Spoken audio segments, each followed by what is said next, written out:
दोस्तों, वैसे तो आपने हमजात की कई सारी कहानियां सुन रखी होंगी, लेकिन आज की जो मैं कहानी आपको सुनाने जा रहा हूं वो सबसे अलग है। क्योंकि इस कहानी में एक किन्नर आखिर क्यों हमजात को सिद्ध करती है। दोस्तों, वैसे तो हमारे समाज में किन्नरों को एक अलग ही नज़रिए से देखा जाता है और हमारा समाज उन्हें काफ़ी कुछ गलत कहता है, लेकिन हमें ऐसा बिल्कुल भी नहीं करना चाहिए।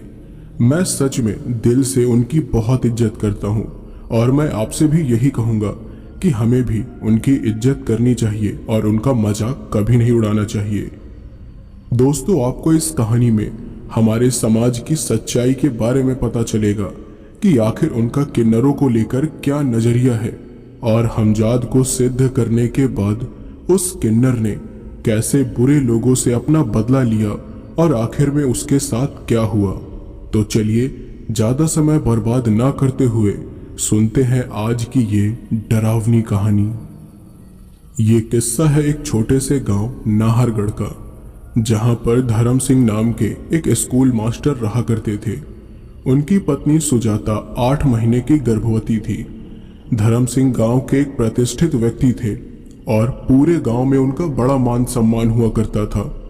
उनके जीवन में किसी बात की कोई कमी नहीं थी, बस एक कमी थी संतान की, और वो भी जल्द ही पूरी होने वाली थी। धर्म सिंह और सुजाता को शादी के 10 साल बाद भी कोई संतान नहीं हो रही थी, इसलिए उन्होंने कई पंडितों और तांत्रिकों से कई सारे कर्म कांड करवाए। करीब 2 साल तक दोनों ने संतान प्राप्ति के लिए बहुत सारे पूजा पाठ किए और शायद उनकी पूजा पाठ का फल था जो भगवान ने उनकी सुन ली और सुजाता की कोख में संतान डाल दी। दोनों पति पत्नी की खुशी का कोई ठिकाना ही नहीं था। बरसात का मौसम था और नाहरगढ़ में रोजाना भयंकर बारिश हो रही थी। इन दिनों धर्म सिंह के लिए स्कूल जाना भी मुश्किल हो जाता था, क्योंकि कई बार घुटनों तक पानी भर जाता था। ऐसे ही एक दिन की बात है जब धर्म सिंह स्कूल में था और बाहर बहुत तेज बारिश हो रही थी। नाहरगढ़ में वो और उसकी पत्नी अकेले रहते थे, इसलिए जब धर्म सिंह स्कूल में होता तो उसकी पत्नी घर पर अकेली होती थी। स्कूल की छुट्टी हो चुकी थी और धर्म सिंह बारिश की वजह से अकेले स्कूल में फंसा हुआ था।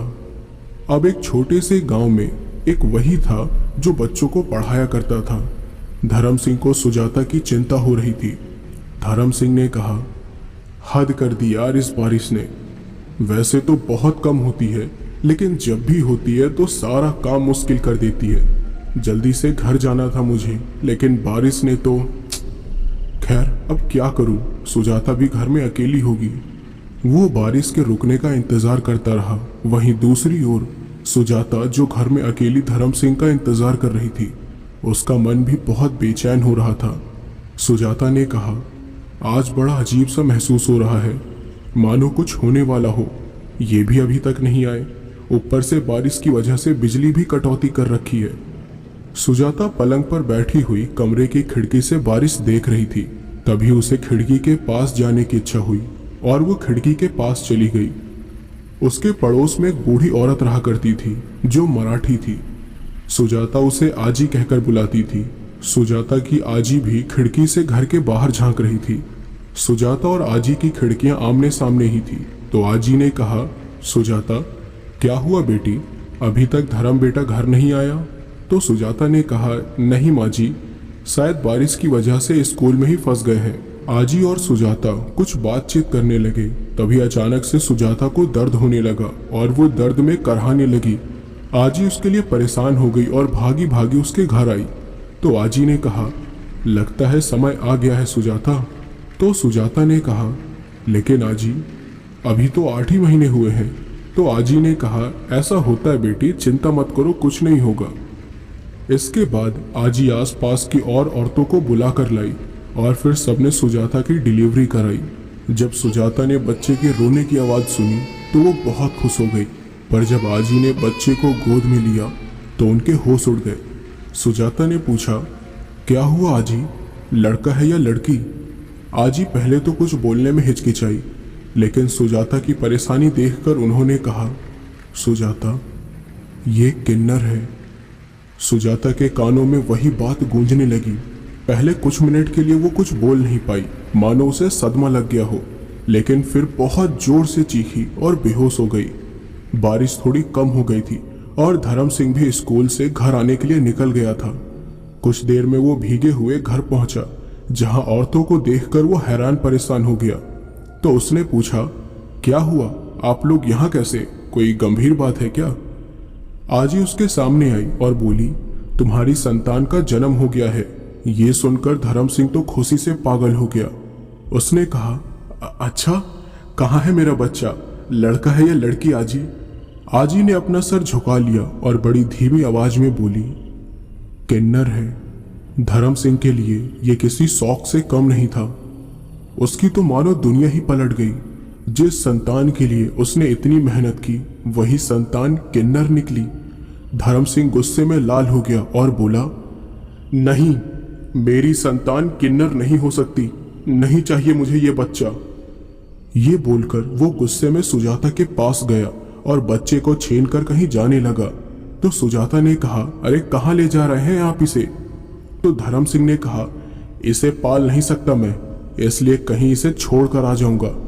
सुजाता भी कोई किन्नर संतान नहीं चाहती थी, लेकिन वो तो माँ थी, इसलिए उसे उस बच्चे से लगाव था। उसने कहा, नहीं, देखिए ऐसा मत कीजिए, जो भी हो बच्चा तो अपना ही है ना। धर्म सिंह को उसकी बात पर और गुस्सा आ गया और वो बोला, इसकी वजह से कितनी बदनामी होगी जानती हो तुम, मैं इसे बर्दाश्त नहीं कर सकता। ये बोलकर वो जाने लगा, लेकिन आजी ने उसे रोक लिया और कहा, सुजाता इसे चाहती है तो तुम इसे क्यों दूर करना चाहते हो? भले तुम इससे कोई रिश्ता ना रखना, पर इसे सुजाता के पास रहने दो। धर्म सिंह तैयार नहीं था, लेकिन आजी और सुजाता की बात मानकर वो बच्चे को लेकर नहीं गया। इसके बाद सुजाता ही उस बच्चे को संभालने लगी। धर्म सिंह उसकी ओर देखता भी नहीं था। जल्द ही पूरे नाहरगढ़ में बच्चे के किन्नर होने वाली बात फैल गई और इस वजह से लोगों को धर्म सिंह से हमदर्दी होने लगी। हर एक इंसान उसे आश्वासन देता रहता जो धर्म सिंह को पसंद नहीं था। उसे बच्चे से चिढ़ होने लगी। सुजाता ने उसका नाम वैष्णवी रखा। जैसे जैसे वैष्णवी बड़ी होती गई, धर्म सिंह उससे और नफरत करता गया, क्योंकि कभी कभी लोग अब धर्म सिंह को आश्वासन के नाम पर ताने मारने लगे थे। वैष्णवी दूसरे बच्चों से कुछ अलग दिखती थी। उसका चेहरा लड़कियों जैसा ना होकर लड़कों जैसा था और इस वजह से बच्चे उस पर हंसते भी थे। वैष्णवी जब 6 साल की हुई तब सुजाता ने उसे स्कूल में दाखिल करना चाहा, लेकिन जब ये बात उसने धर्म सिंह से कही तो वो गुस्सा हो गया और उसके पढ़ने लिखने से मना कर दिया, ताकि स्कूल में उसका कोई मजाक न बना सके। वैष्णवी जब बच्चों के साथ खेलने जाती तो दूसरे बच्चों के माँ बाप उसे धुतकार कर भगा देते थे। कोई भी बच्चा उसके साथ खेलता नहीं था। शुरुआत से ही उसे लोगों की नफरत देखने को मिलती थी, लेकिन इसकी वजह उसे बिल्कुल भी नहीं पता थी। वैष्णवी की जिंदगी में असली चुनौती तब आई जब उसकी माँ सुजाता की एक गंभीर बीमारी के कारण मौत हो गई। वैष्णवी अकेली पड़ गई थी और रो रोकर उसका बुरा हाल हो गया था। अब वो धर्म सिंह की जिम्मेदारी बन गई थी, लेकिन वो अपनी जिम्मेदारी निभाना नहीं चाहता था। इसलिए उसने दूसरे गांव में रहने वाली अपनी बुआ से इस बारे में बात की। उसकी बुआ ने उसे हिदायत दी कि वो वैष्णवी को उसकी बिरादरी वालों के बीच भेज दे और उससे छुटकारा पाले। धर्म सिंह को भी ये बात ठीक लगी। अगले ही दिन वो वैष्णवी को कहीं लेकर जाने लगा तो वैष्णवी ने पूछा, बाबा हम कहाँ जा रहे हैं? धर्म सिंह ने उसका हाथ जोर से दबाया, जिससे उसे दर्द होने लगा। उसने कहा, खबरदार, जो आज के बाद मुझे बाबा कहा तो मेरी कुछ नहीं लगती है, समझी? लेकिन वैष्णवी को कुछ समझ नहीं आ रहा था कि उसके साथ ऐसा बर्ताव क्यों किया जा रहा है। फिर धर्म सिंह उसे गांव के बाहर जो किन्नरों की बस्ती थी वहां ले गया। किन्नरों की बिरादरी में उनकी एक मुखिया होती थी जिसकी बात हर कोई मानता था। धर्म सिंह वैष्णवी को सीधे उनके पास लेकर गया। उस मुखिया का नाम था रंभा। रंभा ने पूछा, क्या है, यहाँ क्यों आए हैं आप? तो धर्म सिंह ने कहा, ये वैष्णवी है, ये भी आप लोगों के जैसी ही है, मैं इसे छोड़ने आया हूँ। रंभा ने वैष्णवी की ओर देखा जो नम आंखों से अपने पिता को निहार रही थी। तो रंभा ने कहा, यह आपकी बेटी है। धर्म सिंह ने कहा, नहीं, मेरा इससे कोई वास्ता नहीं है, मेरे लिए बस पनौती है ये। अब आप ही संभालिए इसे और मुझे इस बोझ से आजाद कर दीजिए। धर्म सिंह वहां से जाने लगा, लेकिन वैष्णवी ने उसका हाथ पकड़ लिया और रोने लगी। धर्म सिंह को गुस्सा आया तो उसने उसे पीछे की ओर धक्का मार दिया और एक किन्नर ने वैष्णवी को गिरने से बचाया। धर्म सिंह तो वहां से चला गया और वैष्णवी उसके पास जाने के लिए उसके पीछे भागी, लेकिन रंभा ने उसे पकड़ लिया और कहा, आज के बाद यही तेरा घर है। वैष्णवी उस रात रोती रही और रोते रोते सो गई। धर्म सिंह ने तो उससे छुटकारा पा लिया, लेकिन वो ये नहीं जानता था कि भविष्य में उसे इसकी कितनी बड़ी कीमत चुकानी होगी। वैष्णवी रंभा के पास रहने लगी, लेकिन जब भी वो घर जाने की बात करती तो उसे डांटकर चुप करा दिया जाता था। लेकिन जैसे जैसे वो बड़ी होती गई, उसे समझ में आता गया कि उसे अपने ही पिता ने क्यों छोड़ दिया। जब तक वो 24 साल की हुई, तब तक उसके मन में अपने पिता के लिए नफरत भर गई थी और वो धीरे धीरे किन्नरों की जिंदगी जीने लगी। जब उसके साथी पैसे मांगने के लिए जगह जगह जाते थे तो वो भी जाती थी। इसी दौरान एक दिन वो अपने और साथियों के साथ गांव के जमींदार के घर गई, जहां बच्चे के जन्म पर उत्सव मनाया जा रहा था।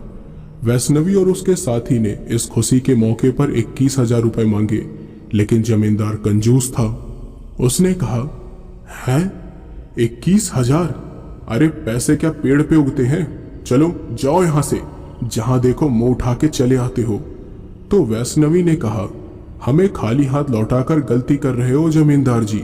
हमारी दुआएं मिलेंगी तो आबाद रहोगे, लेकिन अगर बद्दुआ मिली तो कहीं के नहीं रहोगे।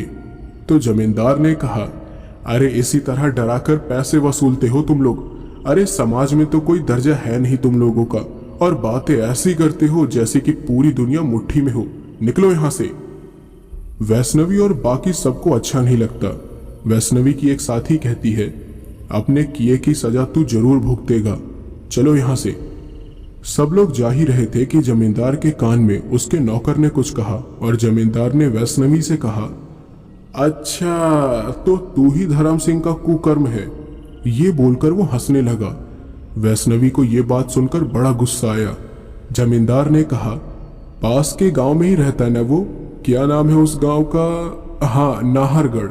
मेरे पिता उसे बड़ी अच्छी तरह से जानते थे, बड़ा मान सम्मान था ना उसका गांव में। लेकिन तेरे पैदा होने के बाद उसकी सारी इज्जत मिट्टी में मिल गई। वो फिर से हंसा। तो वैष्णवी ने कहा, देख जमींदार, तू अच्छा नहीं कर रहा है, मैं छोड़ूंगी नहीं तुझे। जमींदार ने उसके सीने में हाथ मारा और कहा, अरे जा, धमकी किसे दे रही है? मैं डरता नहीं हूं तुम जैसे लोगों की बातों से। निकलो अब यहां से, वरना मार मार कर निकालूंगा। वैष्णवी ने पहले इतनी बेइज्जती नहीं सही थी, लेकिन वो कुछ कर भी नहीं पा रही थी। वैष्णवी ने बस इतना कहा, देखना एक दिन मौत के लिए तरसेगा तू, लेकिन मौत भी बड़ी मुश्किल से नसीब होगी तुझे। तू देखना, मेरी बद्दुआ जरूर लगेगी तुझे और तू बर्बाद हो जाएगा। फिर वो लोग वहां से चले गए। कुछ दिन तक तो सब कुछ ठीक था, लेकिन वैष्णवी के लिए अपमान का सिलसिला जारी रहा। जब भी वो कहीं भी जाती थी, लोग उसका मजाक बनाते थे। उसका लिबास, बात करने का तरीका ही कुछ ऐसा था। फिर एक दिन वैष्णवी और उसके साथी नाहरगढ़ में लगने वाले साप्ताहिक बाजार में गए। वैष्णवी जानती थी कि धर्म सिंह वहीं रहता है, लेकिन वो ये सोचकर चली गई कि इतने सालों बाद वो उसे कहाँ पहचानेगा। नाहरगढ़ के बाजार में किन्नरों को आता देखकर वहां के लोग उस जगह से जाने लगे और बच्चे डर गए। वैष्णवी उस दुकान पर गई जहां पर सजावट की कुछ चीजें बिक रही थी। वो चीजें उसे काफी पसंद आई और उसने दुकानदार से उनकी कीमत पूछी। दुकानदार ने देखा कि उनके आने से उसके बाकी के ग्राहक वहां से जा रहे हैं, तो उसने कहा, इसे आप नहीं खरीद पाएंगी, जाइए यहां से। तो वैष्णवी ने कहा, क्यों भाई, क्यों नहीं खरीद पाऊंगी मैं इसे? तो दुकानदार बोला, अरे क्योंकि ये महंगी है, अब जाओ यहां से। वैष्णवी बोली, अरे तो मैं पैसे दे रही हूं, मेरे पास पैसे हैं।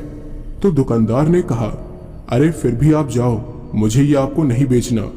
ये सुनकर वैष्णवी को गुस्सा आया, तो उसने कहा, क्यों? अरे क्यों नहीं बेचना? अरे पैसे दे रही हूं मैं तुमको। तो दुकानदार ने कहा, अरे नहीं चाहिए मुझे आपके पैसे, मांग मांग के पैसे जमा करती हो, जाओ कहीं और जाओ, मेरे ग्राहकों को भगाओ मत। वैष्णवी ने अपने आसपास देखा, कुछ लोग हंस रहे थे, तो उसने कहा, मुझे समझ नहीं आता कि आप सबको क्या दिक्कत है हम लोगों से। अरे हम भी इंसान हैं, तो हमारे साथ ही ऐसा बर्ताव क्यों? तो दुकानदार ने कहा, अरे जब भगवान ने ही आप लोगों को अलग बनाया है तो बर्ताव भी अलग ही होगा ना। अब जाओ, मेरा समय बर्बाद मत करो, वरना अच्छा नहीं होगा। अरे आप लोगों का काम तो बस दुआ देना है ना, तो जाओ और जहाँ खुशी का माहौल हो वहां जाकर मांग कर खाओ। वैष्णवी ने कहा, दुआ ही नहीं बद्दुआ भी लगती है हमारी। अगर तुझे लग गई ना बेटा, तो ये दुकान क्या तू भी नहीं बचेगा। तो दुकानदार बोला, अच्छा भगवान हो क्या तुम लोग, जो तुम्हारी कही हुई दुआ और बद्दुआ लगेगी। अरे जाओ यहाँ से, कितना समय बर्बाद कर दिया मेरा। देखो कितने ग्राहक चले गए तुम लोगों की वजह से। ये सुनकर वैष्णवी ने कहा, ठीक है, एक दिन तुम सब लोगों को तुम्हारे इस गलत बर्ताव की सजा मिलेगी, देख लेना। तभी एक किन्नर ने कहा, अरे चल वैष्णवी, इनके मुंह मत लग। उसी बाजार में धर्म सिंह मौजूद था, जो ये सब देख रहा था, लेकिन वो ये नहीं जानता था कि वो वैष्णवी है। वो काफी बूढ़ा हो गया था। धर्म सिंह ने जब उसका नाम सुना तो वो हैरान हो गया। उसके साथ एक आदमी खड़ा था, जो धर्म सिंह को वैष्णवी के जन्म से पहले से जानता था। वो भी समझ गया कि वैष्णवी धर्म सिंह की ही बेटी है। वैष्णवी वहां से जा ही रही थी कि उस आदमी ने चिल्लाकर ये कह दिया, अरे धर्म सिंह, अपनी बेटी से नहीं मिलोगे क्या? वैष्णवी ये सुनकर रुक गई और धर्म सिंह की तरफ देखने लगी। धर्म सिंह और वैष्णवी दोनों की आंखों में गुस्सा और नफरत था। उस आदमी की बात सुनकर गांव वाले हंसने लगे और वैष्णवी ने सबको गुस्से में देखा। फिर वो वहां से चली गई। वैष्णवी को अपने हर एक अपमान का दृश्य याद था। वो सारी बातें रंभा को बताती थी, लेकिन 1 साल पहले ही रंभा भी चल बसी थी, तो अब वो किसी से बात करके अपना मन भी हल्का नहीं कर पा रही थी। उसके मन में बदले की आग जल रही थी। वो उन सबको ऐसी सजा देना चाहती थी जो वो मरते दम तक याद रखे, और इन सब में धर्म सिंह का नाम पहले आता था, क्योंकि अगर वो उसे किन्नरों के बीच छोड़ के नहीं जाता तो उसे इतना अपमान नहीं सहना पड़ता। वो यही सोच रही थी कि अगर वो किन्नर है तो उसमें उसकी क्या गलती है। फिर अगले कुछ दिन तो ठीक से बीत गए, लेकिन फिर अचानक से वैष्णवी की तबीयत बड़ी खराब हो गई। उसे तेज बुखार हो गया और साथ में आंखों का रंग भी पीला पड़ गया। उसकी एक अच्छी सहेली थी जिसका नाम लक्ष्मी था। लक्ष्मी वैष्णवी का ख्याल रख रही थी, तो लक्ष्मी ने कहा, वैष्णवी चलो डॉक्टर के पास जाना जरूरी है तुम्हारा। अचानक से तुम्हारी तबीयत इतनी खराब हो गई है, कहीं और बीमारी न बढ़ जाए। ये सुनकर वैष्णवी ने कहा, अरे नहीं, मामूली सा ही तो बुखार है मुझे, कुछ नहीं होगा, चिंता मत करो। लक्ष्मी ने कहा, मुझे मामूली बुखार जैसा तो नहीं लग रहा। अरे अपनी आंखें देखो कैसे पीली पड़ गई हैं, गड्ढे हो गए हैं आंखों के नीचे और होंठ भी सूख गए, जैसे सालों से बीमार हो। इलाज जरूरी है, वरना बाद में पछताना पड़ सकता है। तो वैष्णवी ने कहा, अरे तुम बेकार में चिंता कर रही हो। अरे सच में मामूली सा बुखार है और कुछ नहीं, दवा लेकर ठीक हो जाऊंगी, तुम चिंता मत करो, बस मुझे पानी का ग्लास पकड़ा देना। लक्ष्मी उसके लिए पानी का ग्लास लाती है, लेकिन इससे पहले कि वैष्णवी ग्लास पकड़ती, अचानक से उसके सर में बहुत दर्द उठा और उसे सांस लेने में तकलीफ होने लगी। लक्ष्मी उसके लिए घबरा गई।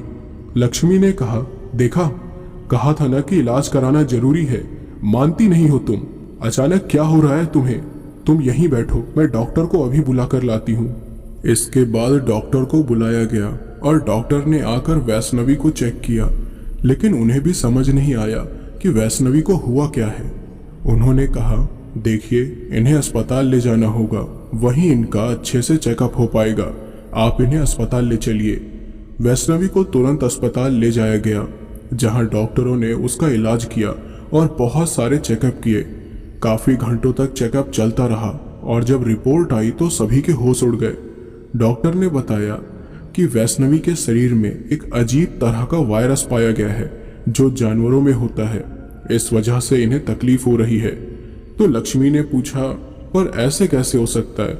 वैष्णवी तो किसी जानवर के संपर्क में आती ही नहीं है, इसका इलाज तो है ना डॉक्टर साहब। तो डॉक्टर ने बताया, देखिए, हम दवा तो दे रहे हैं, लेकिन ये कहा नहीं जा सकता कि इसका असर होगा या नहीं। थोड़ा इंतजार करके देखना पड़ेगा। आप इन्हें यहीं एडमिट रहने दीजिए।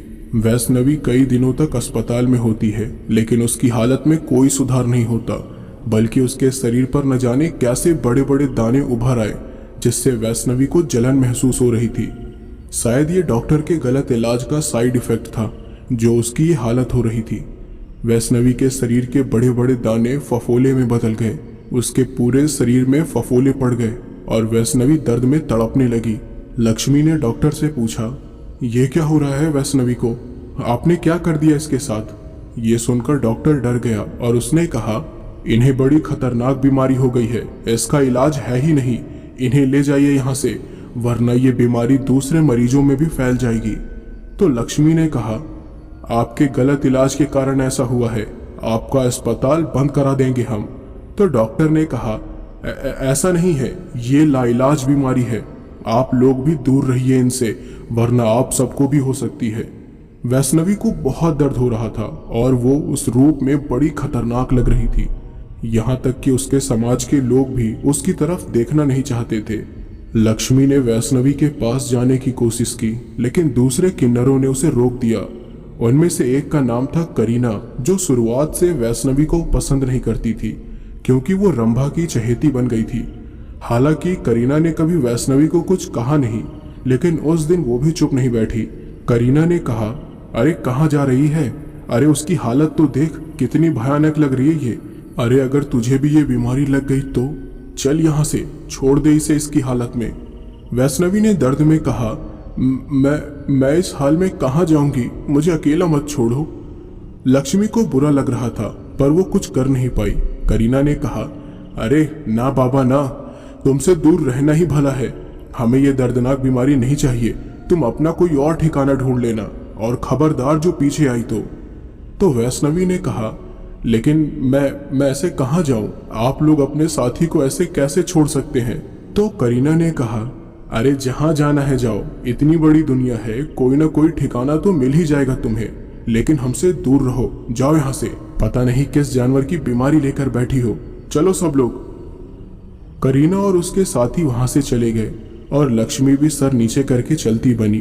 तो डॉक्टर ने कहा, चलो चलो जाओ यहाँ से, पता नहीं किसको किसको बीमारी देगी अब ये। डॉक्टर ने जबरदस्ती उसे अस्पताल से निकाल दिया। वैष्णवी अस्पताल के बाहर फुटपाथ पर बैठी अपनी किस्मत पर आंसू बहा रही थी। आते जाते लोग उसे देखकर बड़े हैरान थे और उन्हें वैष्णवी से घिन आ रही थी। वैष्णवी जैसे तैसे करके उठी और एक सड़क के किनारे पड़ी एक लाठी को उठाकर उसके सहारे चलकर इधर उधर भटकने लगी।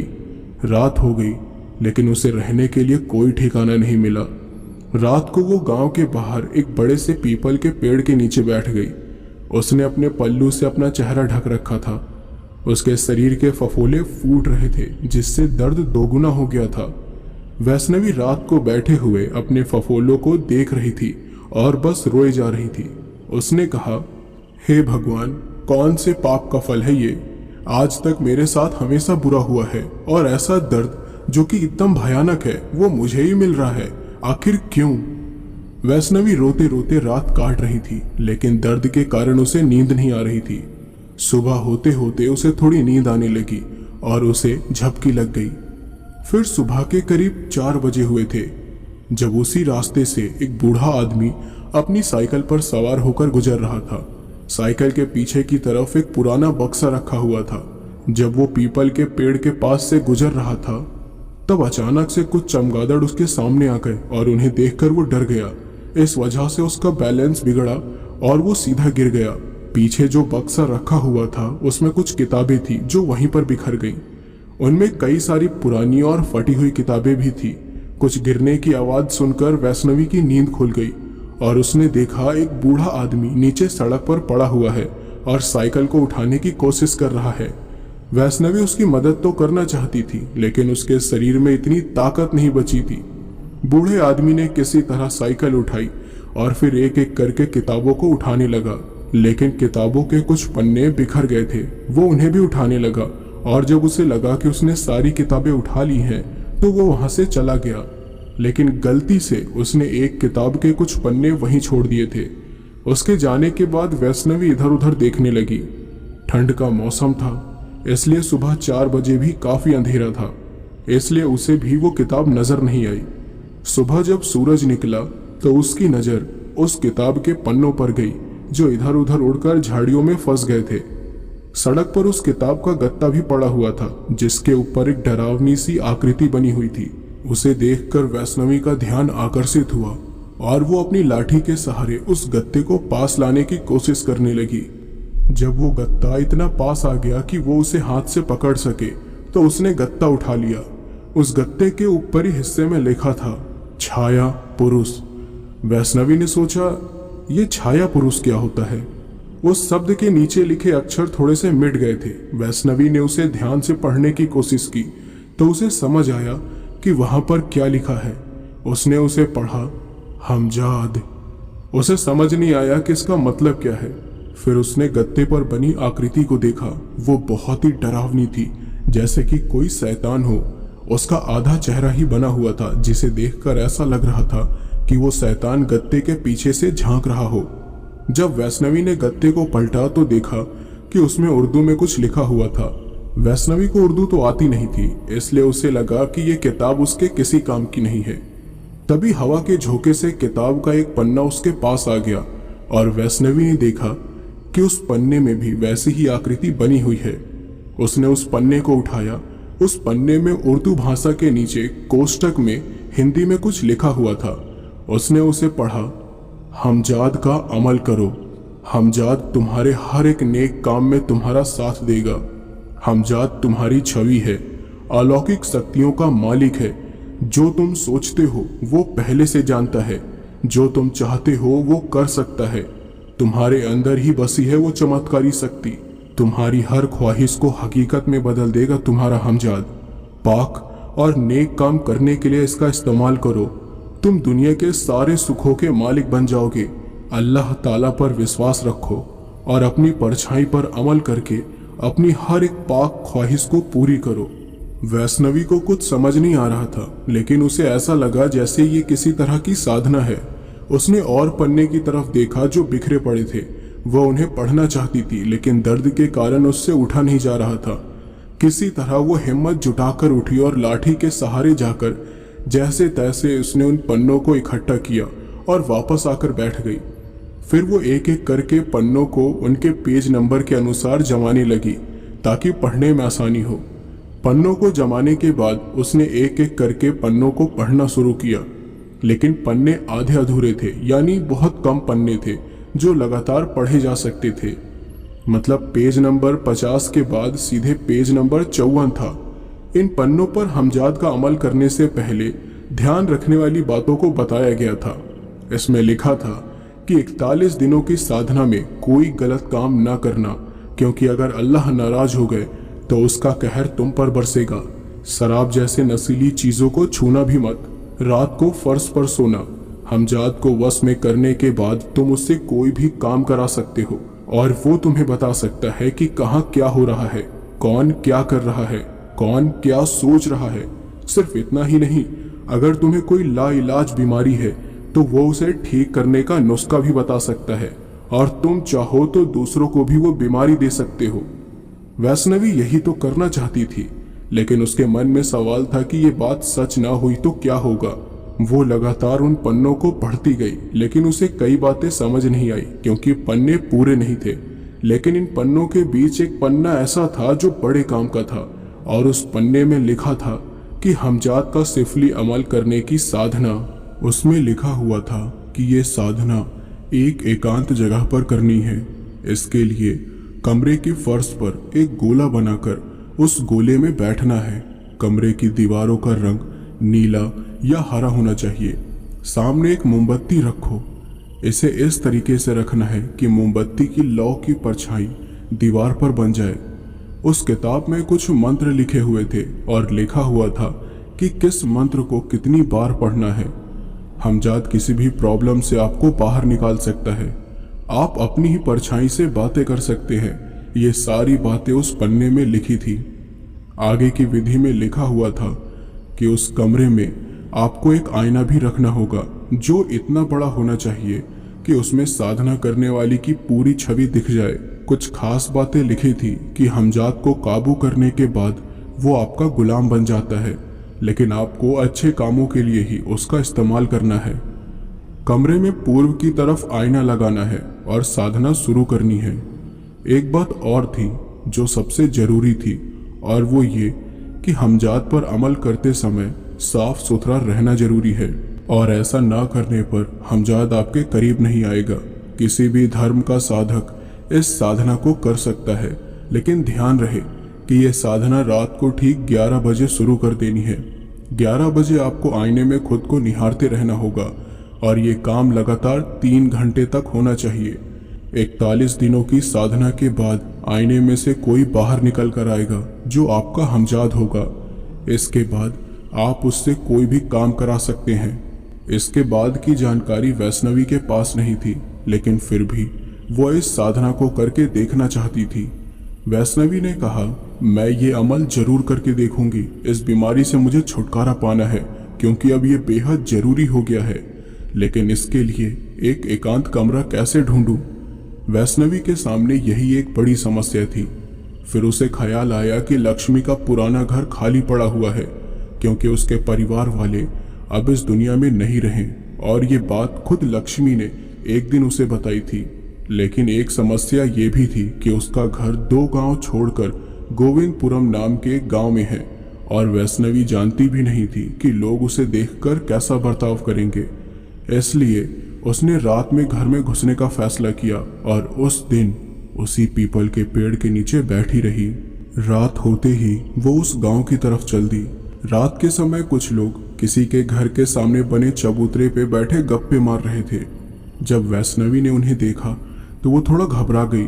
कुछ देर के बाद वो सभी अपने अपने घर चले गए और वैष्णवी लक्ष्मी के घर में घुस गई। घर की हालत काफी गंदी थी और हमजात का अमल करने के लिए साफ सफाई बेहद जरूरी होता है। इसलिए वैष्णवी उस हालत में घर की साफ सफाई करने लगी। सारी रात सफाई करने के बाद वो थोड़ी देर कमरे के कोने में बैठ गई। सुबह होते ही फिर से उसे नहाना था, लेकिन उसने अपने शरीर पे जब पानी डाला तो उसे इतनी जलन हुई कि जिसका बयान नहीं किया जा सकता। पूरे दिन वो बेचारी भूखी प्यासी उस कमरे के फर्श पर पड़ी रही। साधना के लिए जो चीजें चाहिए थी वो किस्मत से उसे उस घर में ही मिल गई। एक बड़ा आईना और एक मोमबत्ती। रात होते ही वैष्णवी ने कमरे की लाइट और खिड़की बंद कर दी। फिर पूर्व दिशा की तरफ चेहरा करके बैठ गई।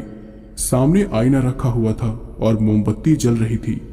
वैष्णवी की परछाई सीधे दीवार पर पड़ रही थी। 11 बज गए और वो लगातार 3 घंटों तक खुद को आईने में निहारती रही। नींद और दर्द उसके इरादे को तोड़ने की पूरी कोशिश में लगे थे, लेकिन बिना हार माने वो बैठी रही और पहले दिन की साधना बड़ी आसानी से पूरी करके कमरे के फर्श पर ही सो गई। इसी तरह 41 में से 15 दिन बीत गए और वैष्णवी की साधना चलती रही। लेकिन 15 दिन के बाद जब 16वीं रात आई तब वैष्णवी को असली चुनौती का सामना करना पड़ा। जब वैष्णवी अपने आप को निहार रही थी तब उसे एक पल के लिए ऐसा लगा जैसे आईने में से कोई बाहर निकल कर आ रहा है। वैष्णवी उसे देखकर घबरा गई, लेकिन आईने में से नजर नहीं हटाई उसने। फिर दूसरे ही पल सब कुछ नॉर्मल हो गया तो उसे लगा कि यह उसका वहम था। वो अपनी साधना करती रही। कुछ देर बाद उसे आईने में दिखने वाला अपना ही प्रतिबिंब न जाने क्यों थोड़ा अजीब सा लगने लगा। प्रतिबिंब में उसकी आंखें लाल होने लगी। वो मुस्कुरा नहीं रही थी, लेकिन प्रतिबिंब मुस्कुरा रहा था। वैष्णवी को पसीने आने लगे थे, ये सोचकर कि पता नहीं आगे क्या होने वाला है। साधना होते होते उसका प्रतिबिंब पहले जैसा हो गया। वैष्णवी ने कहा, शायद वही मेरा हमजात थी। वैष्णवी को अब उस साधना पर यकीन हो गया। अगली रात भी जल्दी आ गई। वो इतने दिनों से दिन में आस पड़ोस से भीख मांगकर खा रही थी और फिर कमरे में ही पड़ी रहती थी। रात को फिर से वो अमल करने बैठ गई और उसे फिर से आईने में हलचल होती हुई दिखाई दी। साधना में एक बात का ध्यान रखना जरूरी था कि जिस गोले में बैठकर वैष्णवी साधना कर रही थी वो उस गोले से बाहर नहीं निकल सकती, वरना वो हमजात पर काबू नहीं कर पाएगी। अगले कुछ दिन उसे आम सी चीजें दिखी, जैसे कि प्रतिबिंब अपने आप ही इधर से उधर चलने लगता, कभी मुस्कुराता तो कभी जोर से हंसने लगता।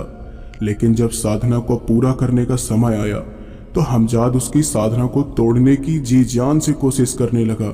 साधना पूरी होने में बस 5 दिन ही बचे हुए थे। उस रात वैष्णवी जब अमल करने के लिए बैठी तो कुछ ही समय बाद अचानक से हमजाद का चेहरा आईने के बाहर आ गया और उसने एक भयानक आवाज निकाली। वैष्णवी चीख पड़ी और उठकर भागने ही वाली थी कि उसने खुद पर काबू कर लिया। हमजाद तुरंत वापस भी चला गया। उसकी शक्ल देखकर वैष्णवी की दिल की धड़कन तेज हो गई थी। वो बस खुद को एक अजीब से खौफ के साथ निहार रही थी। हर पल डर था कि पता नहीं आगे क्या हो जाएगा। इसके बाद उसे बड़ी भयानक आवाजें आने लगी, हंसने की आवाज, रोने की आवाज। वो आवाज पल पल तेज होती जा रही थी, जो धीरे धीरे बर्दाश्त से बाहर हो रही थी। वैष्णवी ने अपने कान बंद कर लिए, लेकिन आवाज रत्ती भर भी कम नहीं हुई। देखते ही देखते उसके कानों से खून निकलने लगा। बड़ी मुश्किल से वैष्णवी ने उस रात साधना पूरी की। अगले दिन उसके कानों में भी काफी दर्द हो रहा था और अभी भी 4 दिन की साधना बची हुई थी। अगली रात को वैष्णवी साधना करने बैठ गई। वो रात पहले से और ज्यादा मुश्किल भरी थी, क्योंकि उस रात हमजाद खुद आईने से बाहर आ गया और उसके हाथ में एक तलवार थी। वैष्णवी की मानो सांसें अटक गई हो। वो उसके हाथ में तलवार देखकर बड़ी घबरा गई थी। हमजाद सामने तो आ गया था, लेकिन वैष्णवी के वश में नहीं था।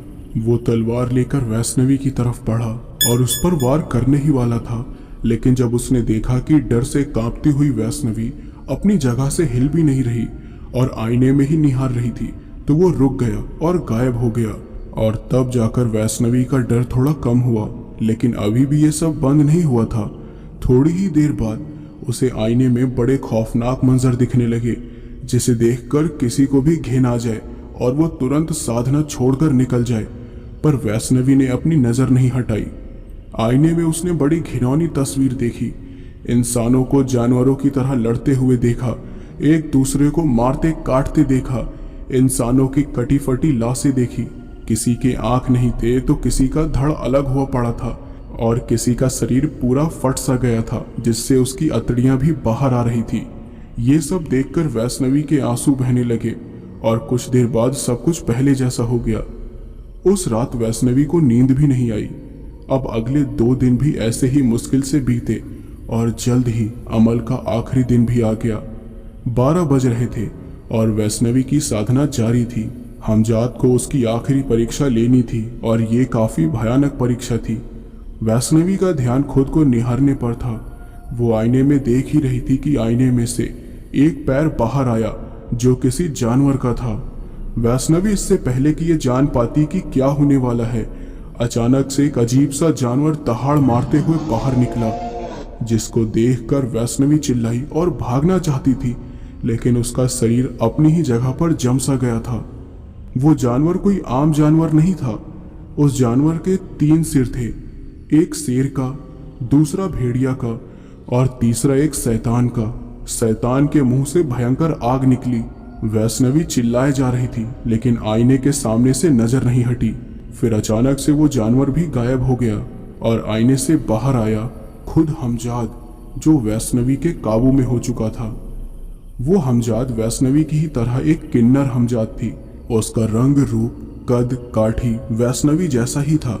बस फर्क ये था कि उसके शरीर पर कोई फफोले नहीं थे। हमजाद बाहर आकर अपनी भारी भरकम आवाज में बोली, अब मैं तुम्हारे वश में हूं। बोलो, कितने समय के लिए तुम मुझे अपने पास रखना चाहती हो? वैष्णवी बड़ी खुश हुई। आखिरकार उसकी मेहनत रंग ले आई। वैष्णवी ने कुछ सोचा और कहा, जब तक मैं जिंदा हूं तब तक तुम मेरे साथ रहोगी और वही करोगी जो मैं कहूंगी। हमजाद ने कहा, जैसा तुम चाहो, अब तुम्हारे मरते दम तक मैं तुम्हारे साथ रहूंगी। बोलो, मेरे लिए क्या हुक्म है? वैष्णवी ने कहा, क्या तुम मुझे ठीक कर सकती हो?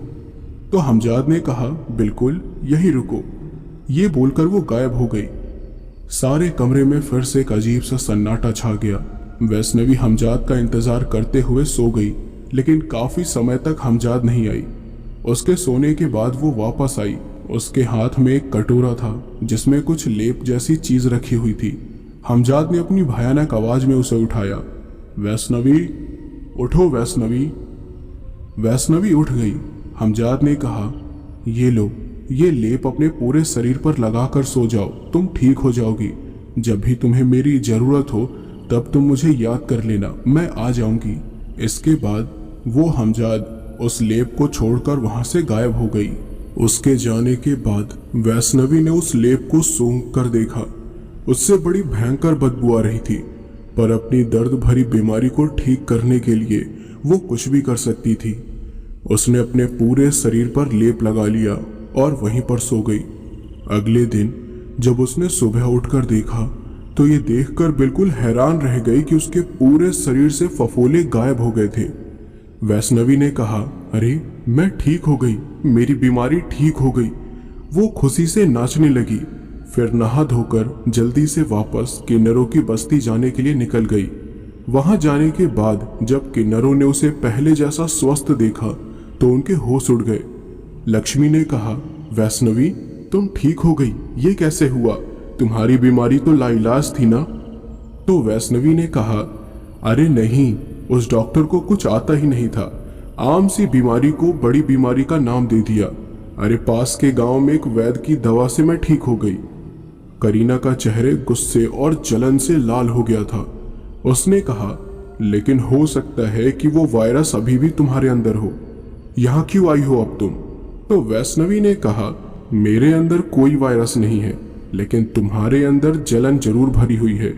ये मेरा भी घर है, जैसे तुम यहाँ आई वैसे मैं भी आई हूँ, इसलिए मुझे यहाँ से निकालने के बारे में सोचना भी मत, वरना तुम्हारी जिंदगी में तूफान लाने में देर नहीं लगेगी मुझे। करीना और बाकी लोगों की शक्ल देखने वाली थी। वैष्णवी अपने कमरे में चली गई। उसे याद था कि उसके साथ कौन कौन से जुल्म हुए थे और वो उन सब से बदला लेना चाहती थी जिन्होंने उनके साथ बुरा किया। अगले कुछ दिन बड़े अच्छे से बीत गए और वैष्णवी अपने हमजाद को समय समय पर बुलाकर उससे बातें करती थी। एक दिन की बात है जब वो लक्ष्मी और दूसरे किन्नरों के साथ पैसे मांगने के लिए दूसरे गांव गई थी। रास्ते में उसने एक आदमी को एक छोटी बच्ची को मारते हुए देखा। वैष्णवी को उस आदमी पर बड़ा गुस्सा आया। वैष्णवी उस आदमी के पास गई और उस बच्ची को अपने पीछे छुपा लिया। उसने कहा, अरे पागल हो गया है क्या? इसे क्यों मार रहा है? जान लेगा क्या इसकी? उस आदमी का नाम अशोक था। तो उसने कहा, सामने से हट, ये मेरी औलाद है, मैं इसके साथ चाहे जो भी करूं, तुझे क्या? चल हट, निकल यहाँ से। वैष्णवी ने उसे चिल्लाकर बोला, हाथ मत लगाना वरना हाथ पैर तोड़ कर रख दूंगी, समझा? क्या किया है इसने, जरा बोल तो अशोक बोला, अरे पैदा होते ही अपनी माँ को खा गई, हर दिन बस नुकसान पर नुकसान कराती रहती है, रोने धोने के अलावा इसको कुछ आता भी नहीं है। जब से पैदा हुई है तब से पनौती बनकर बैठी है, इसे मार देना ही ठीक है, नहीं पाल सकता अब मैं इसे। तो वैष्णवी ने कहा, ठीक है मत पाल, हम पाल लेंगे इसे, लेकिन हाथ नहीं उठाना इसके ऊपर, समझा? अशोक उसकी बात सुनकर बड़ा हैरान था। वो बोला, अरे नहीं नहीं, मैं इसे जान से मार दूंगा, लेकिन तुम्हारी बिरादरी में इसे पलने नहीं दूंगा। उसने बच्ची को अपनी तरफ खींच लिया और जबरदस्ती उसे ले गया। वैष्णवी को डर था कि कहीं वो उसे सच में न मार दे, पर वो कुछ कर भी नहीं सकती थी क्योंकि वो एक बच्ची को बिना उसके पिता के इच्छा के कैसे अपने पास रख सकती थी। रात को वैष्णवी उस बच्ची के लिए काफी परेशान थी। तो उसने कहा, पता नहीं वो बेहुदा इंसान क्या करेगा उस बच्ची के साथ। वैष्णवी ने हमजाद को बुलाया और कहा, देखो तुम मुझे ये भी बता सकती हो ना कि कहाँ क्या हो रहा है? तो हमजाद ने कहा, हाँ बिल्कुल, तुम उस बच्ची के बारे में जानना चाहती हो ना, तो लो देखो। वैष्णवी की हमजाद इतनी ताकतवर थी कि भूत और भविष्य भी जान सकती थी और वैष्णवी क्या सोचती है वो भी उसे पता होता था। हमजाद ने उसे एक छवि दिखाई जिसमें वैष्णवी ने देखा कि अशोक अपनी बेटी को नौकरानी की तरह मार मार कर काम करवा रहा है। वैष्णवी को बड़ा गुस्सा आया और उसने हमजाद से कहा, तुम अभी जाओ और उस बच्ची को उठाकर यहाँ ले आओ।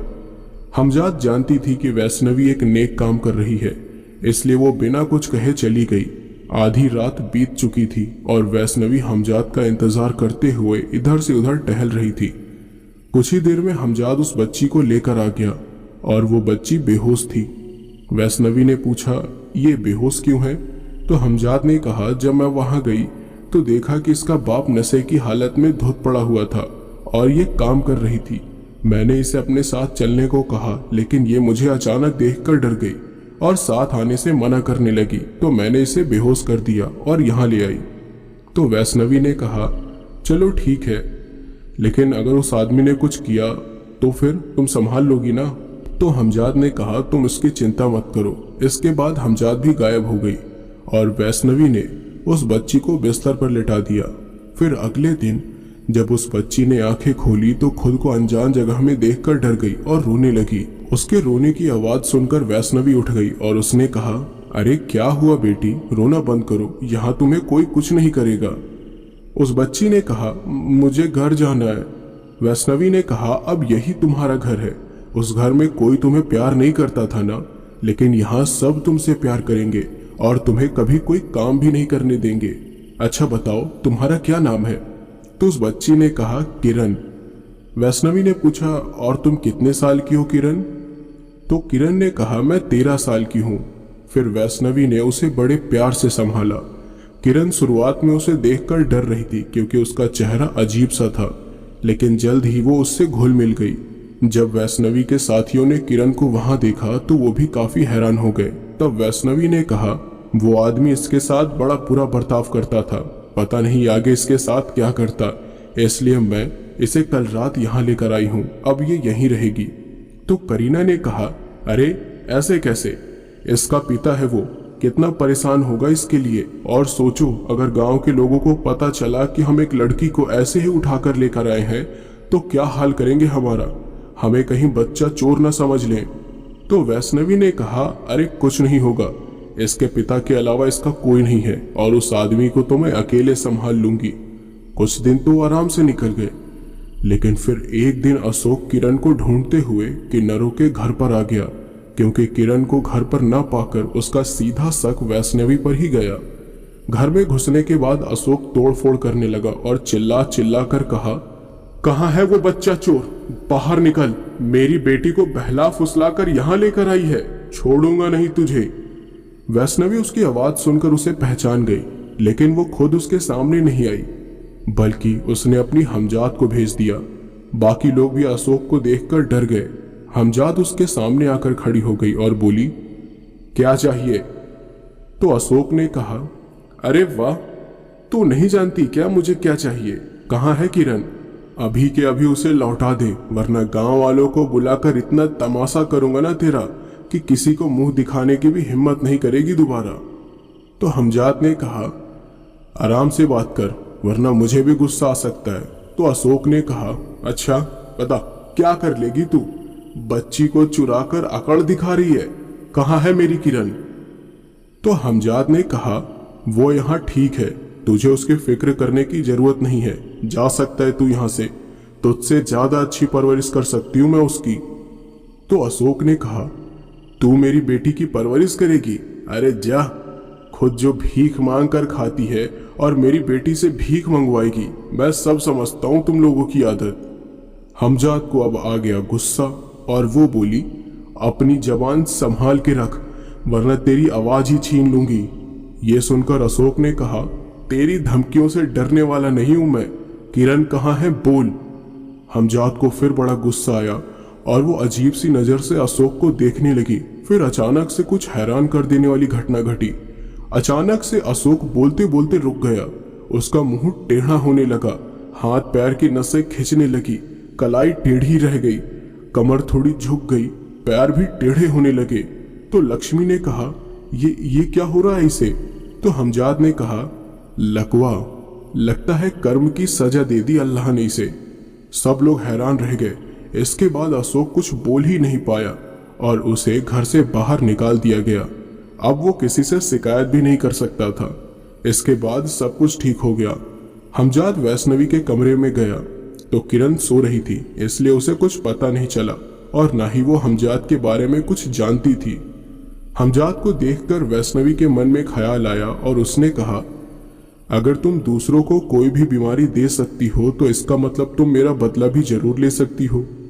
तुम्हें अब उन लोगों से बदला लेना होगा जिन्होंने मेरे साथ बुरा बर्ताव किया है। तो हमजाद ने कहा, मैं बदला लेने के लिए नहीं आई हूँ तुम्हारे पास, तुम्हारी सारी ख्वाहिश पूरी करने आई हूँ। अगर तुम मुझे गलत काम के लिए इस्तेमाल करोगी तो मुझे तुम जल्द ही खो दोगी। तो वैष्णवी ने कहा, मैं जो चाहती हूँ वो तुम्हें करना ही होगा और तुम मेरे मरते दम तक मुझे नहीं छोड़ सकती। याद है मुझे कौन सी बीमारी हुई थी मुझे, ठीक है? अब तुम्हें वही बीमारी मेरे पिता और पास वाले गांव के जमींदार को भी देनी होगी। उन दोनों की वजह से मैंने बड़ी जिल्लत सही है। जाओ और मेरा काम जल्दी करो। हमजाद ने कहा, मैं तुम्हें समझाने की कोशिश कर रही हूँ, देखो मेरा गलत इस्तेमाल मत करो। तो वैष्णवी ने कहा, तुम्हारी मालकिन मैं हूँ, मैं जैसा कह रही हूँ वैसा करो, जाओ अब जल्दी। हमजाद उसके काबू में थी, इसलिए उसे उसकी बात मानकर जाना ही पड़ता है। उसके जाने के बाद वैष्णवी किरण की ओर देखकर मुस्कुराई। हमजाद पहले धर्म सिंह के घर पर गई। वहां जाने के बाद उसने देखा कि धर्म सिंह बिस्तर पर पड़ा हुआ चैन की नींद सो रहा है। उसने वैसा ही किया जैसा वैष्णवी ने कहा था और वो वहां से निकलकर जमींदार के पास चली गई। जमींदार भी सो रहा था और इस बात का फायदा उठाकर उसने उसके शरीर में भी वही बीमारी पैदा कर दी और वापस आ गई। अगले दिन धर्म सिंह और जमींदार दोनों की वही दर्दनाक हालत हुई जो वैष्णवी की हुई थी। बड़े बड़े फफोले पड़ गए जो फूटने लगे। दोनों ही इस दर्द के मारे तड़प रहे थे। इसके बाद हमजाद ने वैष्णवी को उनकी हालत का दृश्य दिखाया, जिसे देखकर उसे अजीब सा सुकून मिला। वैष्णवी ने कहा, मुझे खुशी है कि उन्हें उनके किए की सजा मिल रही है। इस बीमारी से ये दोनों तड़प तड़प कर मर जाएंगे और तब मेरा बदला पूरा होगा। अब तुम्हें उस दुकान वाले के साथ भी यही करना है जिसने नाहरगढ़ गांव में मुझे सबके सामने शर्मिंदा किया था। हमजाद उसकी बात मान गई और दुकानदार में भी ये वायरस फैलाकर आ गई। अब वैष्णवी का बदला भी पूरा हो गया था। उसके साथ बुरा बर्ताव करने वाले लोग अपने किए की भयानक सजा काट रहे थे। उनके साथ भी गांव वाले वैसा ही बर्ताव करने लगे जैसा वैष्णवी के साथ हुआ था। उन्हें भी गांव से बाहर निकाल दिया गया और कुछ ही महीनों में भूख और प्यास और बीमारी ने उनकी जान ले ली। वैष्णवी किरण के साथ शांति से जिंदगी बिता रही थी। उसे किरण के रूप में एक बेटी मिल गई थी जिसका वो बहुत अच्छी तरह से ख्याल रखती थी। किरण भी उसे वैष्णवी माँ कहकर बुलाती थी। वो किरण को पढ़ाती लिखाती थी और स्कूल भी भेजती थी। जब किरण ने 12वीं कक्षा पास कर ली तो उसे शहर पढ़ने के लिए भेज दिया गया। 10 साल उसके साथ कैसे बीत गए और किरण कब 23 साल की हो गई वैष्णवी को पता ही नहीं चला। किरण कॉलेज का दूसरा साल पूरा करके वापस से किन्नरों की बस्ती में आ गई थी छुट्टियां मनाने के लिए। लेकिन वापस आने के बाद उसका बर्ताव काफी बदला बदला नजर आ रहा था। वो परेशान रहने लगी थी, हमेशा खोए खोए रहती थी, मानो उसे कोई बड़ी चिंता खाए जा रही हो। वैष्णवी उसका ये बर्ताव अच्छे से देख रही थी। उसे लगा था कि किरण एक दिन उसके पास आकर अपने मन की बात जरूर कहेगी, लेकिन किरण कुछ भी नहीं बोलती थी। इसलिए वैष्णवी खुद उसके पास गई और उसने पूछा, क्या बात है किरण, कोई चिंता सता रही है क्या तुझे? मुझे बता, मैं तेरी मदद कर सकती हूँ। तो किरण ने कहा, नहीं माँ, कोई बात नहीं है, आप बेकार में परेशान हो रही हैं। वैष्णवी ने कहा, अगर तुम नहीं बताओगी तो तुम्हारी परेशानी का हल कैसे निकलेगा? ऐसे ही परेशान होती रहोगी क्या? शहर में कुछ हुआ? किरण की आंखें नम हो गई और उसने अचानक से रोना शुरू कर दिया। वैष्णवी उसके लिए परेशान हो गई। तो वैष्णवी ने कहा, क्या हुआ बेटी, बोल। अगर किसी ने कुछ कहा है तो मुझे बता, उसे छोड़ने वाली नहीं हूं मैं। तो किरण ने रोते हुए कहा, माँ, मैं जिस हॉस्टल में रहती थी उस हॉस्टल में एक आदमी गार्ड की नौकरी करता है, विजीत नाम है उसका। मैं जब से वहां गई थी तब से वो हमेशा मुझे घूरता रहता है। जब भी मैं अकेली होती थी मेरे पास आ जाता था और बड़ी गंदी गंदी बातें करता था। मैंने उसे कई बार चेतावनी दी लेकिन वो अपनी हरकतों से बाज नहीं आया। एक दिन उसने मुझे गलत तरीके से छूने की कोशिश की तो मुझे गुस्सा आ गया और मैंने उसे कस के एक झापड़ मार दिया। उस दिन पूरे हॉस्टल के लोग वहां पर मौजूद थे। फिर प्रिंसिपल ने मुझे और उस गार्ड को अपने ऑफिस में बुलाया और पूछा कि मैंने उसे थप्पड़ क्यों मारा। तब मैंने उन्हें पूरी बात बताई। मुझे लगा कि वो मेरी मदद करेंगे और उस गार्ड को सजा दिलाएंगे, लेकिन माँ, उन्होंने ऐसा करने के बजाय मुझे ही दोषी ठहराया और कहा कि मैं ही गार्ड को फंसाने की कोशिश कर रही हूँ। सिर्फ इतना ही नहीं, फिर उन्होंने भी मेरे साथ बदतमीजी की और कहा कि अगर मैंने किसी से भी ये बात बोली तो वो मुझे कॉलेज से निकाल देंगे और मुझे फिर कहीं भी दाखिला नहीं मिलेगा। वैष्णवी के गुस्से का ठिकाना नहीं था। उसने कहा, तू चिंता मत कर बेटी, ऐसा कुछ भी नहीं होगा। उन दोनों को तो छोड़ने वाली नहीं हूं मैं। ऐसी हालत करूंगी ना उनकी कि 7 पुश्तें याद रखेंगी। तू आराम कर बेटी और डरने की जरूरत नहीं है। वैष्णवी वहां से निकल गई और उसने गुस्से में हमजाद को बुलाया और उससे कहा, किरण के साथ बदतमीजी की गई है।